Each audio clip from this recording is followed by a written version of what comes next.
بسم اللہ الرحمن الرحیم۔ دو چیزوں میں حد، رکاوٹ اور پردے کو برزخ کہا جاتا ہے۔ امام آلوسی روح المعانی میں لکھتے ہیں کہ مرنے سے لے کر قیامت تک کا وقفہ برزخ کہلاتا ہے۔ اللہ پاک قرآن مجید میں فرماتا ہے اور ان کے آگے اس دن تک ایک پردہ حائل ہے جس دن وہ قبروں سے اٹھائے جائیں گے، یعنی قبروں سے تو روز قیامت ہی اٹھایا جائے گا، اس لیے مرنے کے بعد سے قیامت تک کا زمانہ عالم برزخ کہلاتا ہے۔ ناظرین گرامی، ہماری زندگی 3 ادوار پر مشتمل ہے۔ نمبر 1 حیات دنیاوی، نمبر 2 حیات برزخی، نمبر 3 حیات اخروی۔ اب جیسی بندہ فوت ہوتا ہے تو اس کی قبر کی زندگی شروع ہو جاتی ہے۔ یہاں آپ کو بتاتے چلیں کہ عذاب قبر سے مراد عالم برزخ کی زندگی کا عذاب ہے۔ اسے عذاب قبر کہنے کی وجہ یہ ہے کہ مردوں کو قبروں میں دفنایا جاتا ہے، ورنہ ہر میت قبر میں دفن ہو یا نہ ہو، جب بھی اللہ اسے عذاب دینا چاہے گا ضرور پہنچائے گا۔ قبر میں عذاب کے بارے میں علماء کرام کی 3 طرح کی آراء ہیں۔ نمبر 1 عذاب قبر صرف روح کو ہوتا ہے۔ نمبر 2 عذاب قبر صرف جسم کو ہوتا ہے۔ نمبر 3 عذاب قبر جسم اور روح دونوں کو ہوتا ہے۔ تیسری رائے صحیح تر ہے کہ قبر کی زندگی میں عذاب یا نعمتیں جسم اور روح دونوں کو ملتی ہیں۔ روح کے ساتھ جسم کو بھی عذاب و ثواب اس لیے ہوتا ہے کہ روح اور جسم کے درمیان ایک معنوی تعلق ہے۔ اس تعلق کے سبب روح پر وارد ہونے والی کیفیات جسم بھی محسوس کرتا ہے۔ عذاب و ثواب قبر کے لیے بدن کا سلامت ہونا ضروری نہیں ہے۔ جسم گل سڑ جائے، آگ میں جلا دیا جائے، سمندر میں غرقاب ہو جائے، درندوں کے پیٹ میں چلا جائے، روح کا جسم کے ساتھ تعلق ہونے کے سبب ان تمام صورتوں میں بھی جسم پر بھی اثرات مرتب ہوں گے۔ علامہ جلال الدین سیوطی شرح الصدور اور علامہ ابن قیم الروح میں فرماتے ہیں کہ برزخ کا عذاب جسم اور روح دونوں کو ہوتا ہے۔ قرآن مجید نے فرعونیوں کے عذاب قبر یعنی عالم برزخ کے عذاب کا تذکرہ کرتے ہوئے فرمایا ہے، پھر اللہ نے اسے ان لوگوں کی برائیوں سے بچا لیا جن کی وہ تدبیر کر رہے تھے، اور آل فرعون کو برے عذاب نے گھیر لیا۔ آتش دوزخ کے سامنے یہ لوگ صبح و شام پیش کیے جاتے ہیں، اور جس دن قیامت برپا ہوگی تو حکم ہوگا آل فرعون کو سخت ترین عذاب میں داخل کر دو۔ ناظرین گرامی، اللہ پاک اس آیت میں فرما رہا ہے کہ فرعونیوں کو صبح و شام آگ کا عذاب دیا جاتا ہے جبکہ ابھی قیامت تو برپا نہیں ہوئی۔ ابو داؤد کی حدیث نمبر 4753 ہے کہ نبی کریم صلی اللہ علیہ وآلہ وسلم نے فرمایا، اس میت کے پاس 2 فرشتے آتے ہیں، اسے اٹھا کر بٹھاتے ہیں اور اس سے پوچھتے ہیں کہ تیرا رب کون ہے؟ وہ جواب دیتا ہے اللہ میرا رب ہے۔ فرشتے اس سے سوال کرتے ہیں تیرا دین کیا ہے؟ وہ جواب دیتا ہے اسلام میرا دین ہے۔ فرشتے اس سے پوچھتے ہیں کہ یہ شخص حضرت محمد صلی اللہ علیہ وآلہ وسلم جو تمہارے درمیان مبعوث ہوئے کون ہے؟ وہ جواب دیتا ہے وہ اللہ کے رسول صلی اللہ علیہ وآلہ وسلم ہیں۔ فرشتے اس سے پوچھتے ہیں تجھے یہ کیسے معلوم ہوا؟ وہ جواب دیتا ہے میں نے اللہ کی کتاب قرآن مجید کو پڑھا، لہٰذا میں آپ صلی اللہ علیہ وآلہ وسلم پر ایمان لایا اور آپ صلی اللہ علیہ وآلہ وسلم کی تصدیق کی۔ اسی طرح طبرانی کی حدیث نمبر 4629 میں حضرت ابو ہریرہ رضی اللہ تعالیٰ عنہ روایت کرتے ہیں کہ ایک جنازے میں ہم نبی کریم صلی اللہ علیہ وآلہ وسلم کے ساتھ تھے۔ جب ہم میت کی تدفین سے فارغ ہوئے اور لوگ واپس جانے لگے تو آپ صلی اللہ علیہ وآلہ وسلم نے فرمایا، اب یہ تمہارے واپس پلٹنے پر تمہارے جوتوں کی آواز سنے گا۔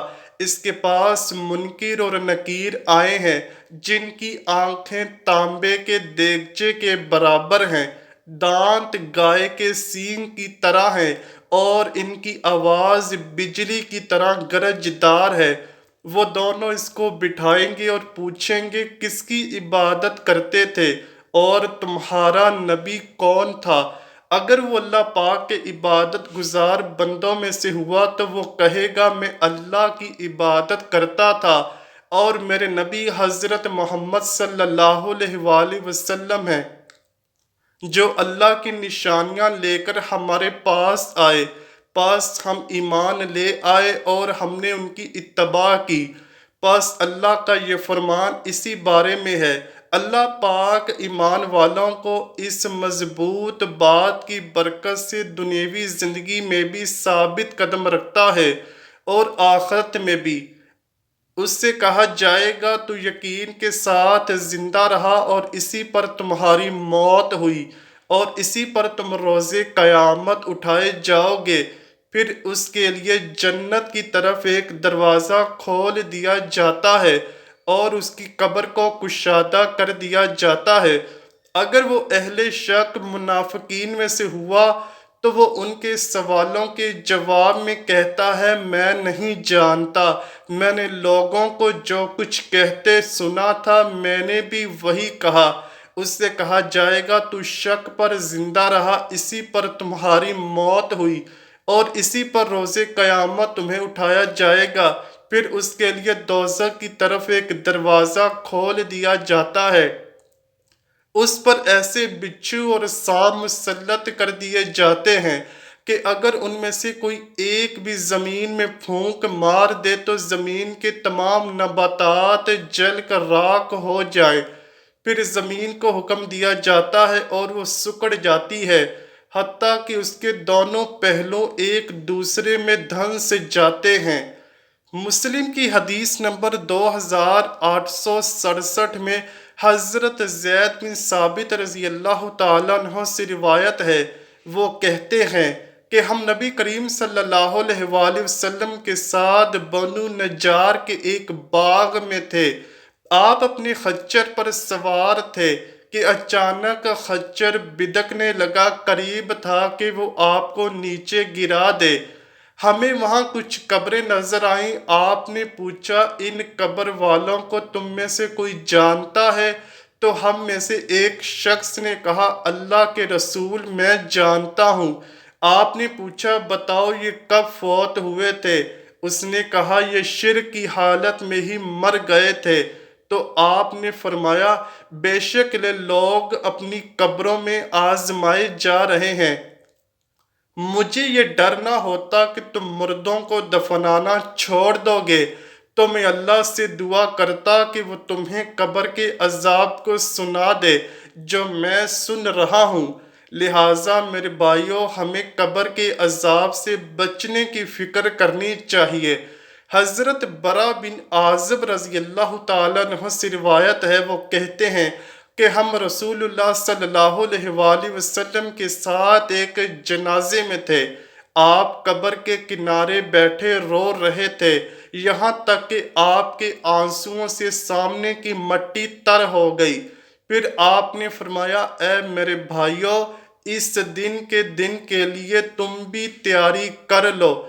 حضرت مولا علی رضی اللہ تعالیٰ عنہ سے مروی ہے، حضرت محمد صلی اللہ علیہ وآلہ وسلم نے فرمایا کہ انسان کی سب سے مشکل ترین رات قبر کی پہلی رات ہوتی ہے۔